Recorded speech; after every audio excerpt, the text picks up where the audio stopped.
So I'm done. I watched Katie and I watched 3 episodes on Wednesday, and I caught the last 3 episodes yesterday. And man, I really enjoyed it. I thought they did a great job.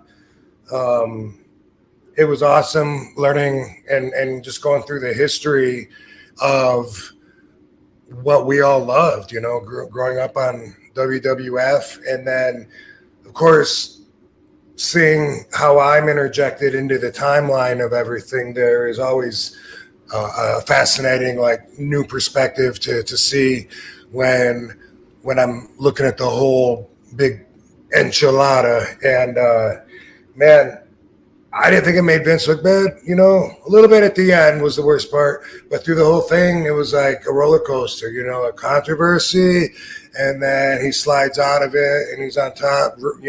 Singing "Stand Back." One who tries to bring me down, I have news. Stand in my way. I promise you'll lose. Stand back. I just think that it was really put together well.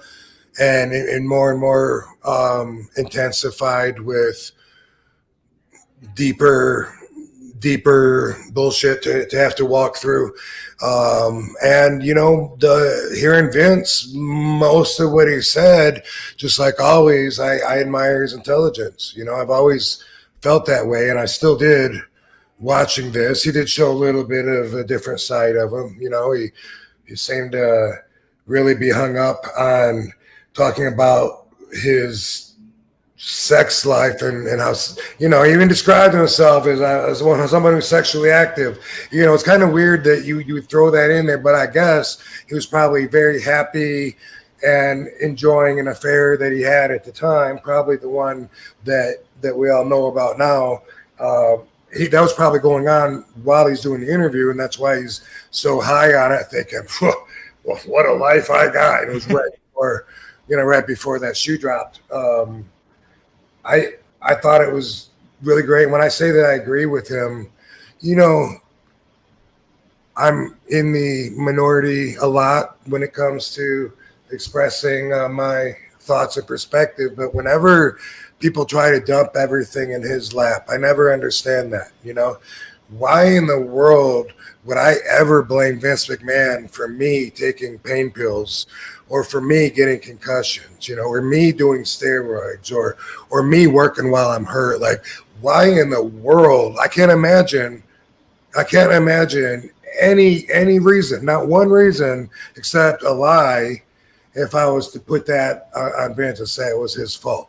Now, other people have had different experiences. I've heard some of the boys complain that they were forced to keep working when they were hurt. I never bothered telling them I was hurt. It was all on me if I was hurt, which I wasn't, because I could still work. So, whenever he, like when he slapped the notebook out of dude's hand, and the guy's like, well, how can you say none of these are your responsibility? I mean, they wrestled for you. What the fuck does that mean?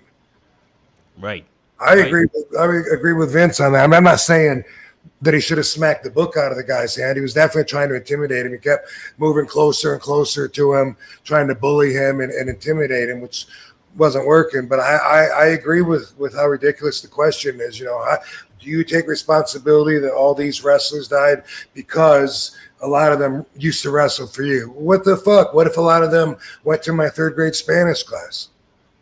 I mean, unless they got hurt on the job, Owen, that's a little different. Yeah. Owen got hurt on the job, and people are able to link that straight to the production and WWE, and that's so different than someone that wrestled there that did all, Somas and Norcos, Vicodin and Halcyons and Valium way before they ever met Vince McMahon, and they still did it while they were there, and now it's Vince's fault? No, I can't get behind that. Yeah, and I'm with you on that too, Rob. It's like, how many people have took that into WWE before they went there? If they all of them. Yeah, right. All that stuff was kind of a part of the business. Sure, maybe there was some like some people in the documentary said, like, hey, Vince maybe wants you to work out more or something like that. But to say that he was like, hey, he's the reason I took steroids, that's not taking onus on yourself, and that kind of thing. And I mean, unless some of them actually do have that experience, you right. know. But I've never heard of it, and I doubt it. And even somebody that has had issues with Vince in the past, like Bret Hart, he even said that no, that's not. Vince never told me that, and he never, I don't think, told me to do. Oh, look at that! Holy smokes! Gotta weigh it. I gotta weigh it. I don't know if this seems like 2 ounces, not 4 ounces. Uh-oh, really? Uh-oh. It happens sometimes. I get the wrong one. I always make up for it. Definitely gotta weigh that before I open it, though. When you watch the doc, Rob, what did you think that? Were there moments where you're like, oh man, I could have added some good perspective on this, or like, I wish I would have kind of said something, or no, it didn't really hit you that way? It really didn't hit me that way, and I was hoping that I would learn a couple of new things, and I did. One thing that I learned, I knew about the Wendy Richter screw job. Yeah. But the story was told last year on one of the, I believe it was the Dark Side of the Ring episodes, which they're getting ready to do another season, by the way. But they told the story, but it was Wendy being interviewed, and the way she described it, it just made it sound like a work. So I never put that much into it, because she was saying, she didn't want to lose the title, but the way she described it, she was like, in this, wrestler comes on like with a mask, and then she pins me, and then I look up and she takes her mask off, and it's Moolah, and I'm like, you knew that was Moolah. So I kind of threw the whole thing out, but the way they told it this time made it a lot more important, and the way that Brett even recalled it when he was talking about his situation, and said, I knew what they had done to Wendy, so I had that in mind. Like that I think added a lot of depth to their style and their plans, or their moves, their move set, what they're willing to do. There was that. I'd never heard about Pat Patterson being accused of the Ring Boy stuff. Yeah, I just, I figured, well, I've heard him accuse a lot of stuff, but it was all of men of legal age as far as I knew. And then, to hear Tom Cole say that when he was 16 that he was proposition, that was new to me as well. It makes me think of, towards the end of this series, he made it a point to verbalize exactly how he views dealing with crap from the past. And that was another thing that I thought was really respectful, when, he was saying you can't live in the past. You got to say, fuck it. And you got to keep moving forward. And he was talking about how you don't burn a bridge in WWE, even though Sable sued for millions, bring her back if that's what the people want, and he's always bringing people back, Bischoff back, and whoever, even though in Hogan, and even though they may have cost him millions and millions of dollars in the past, he says, and he's right though, like if you can't fix it, you can't do nothing about it, then don't worry about it, let it go. But it's easier said than done, unless you're a sociopath. Yeah. I like that though, that he said that, and so that makes me understand why he would talk about his past family history and issues that way.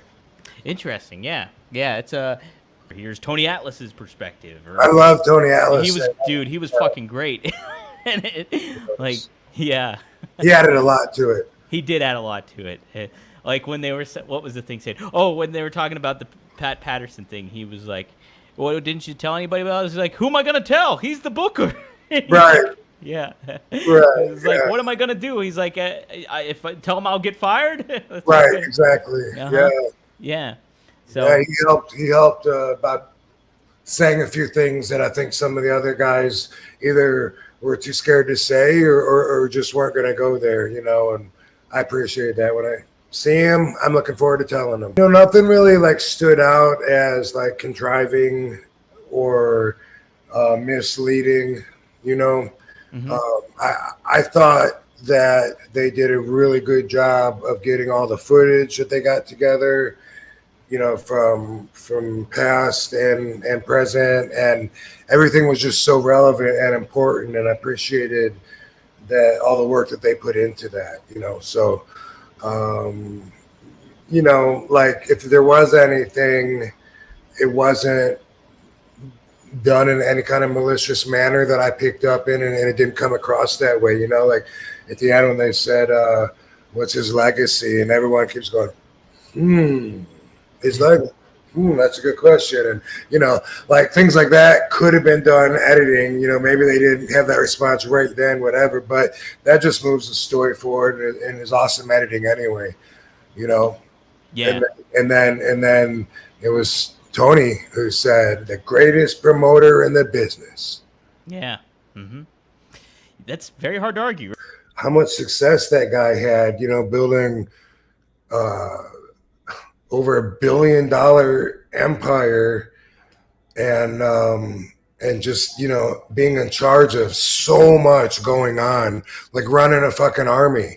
I can't even imagine having a staff of people working underneath me and keeping track of all of them, a small staff, but to have like the biggest arenas that anyone has ever built and pack those with people and be the head of all of that action that's going on. That's just amazing. That's just like levels and levels and worlds beyond what a lot of us could comprehend.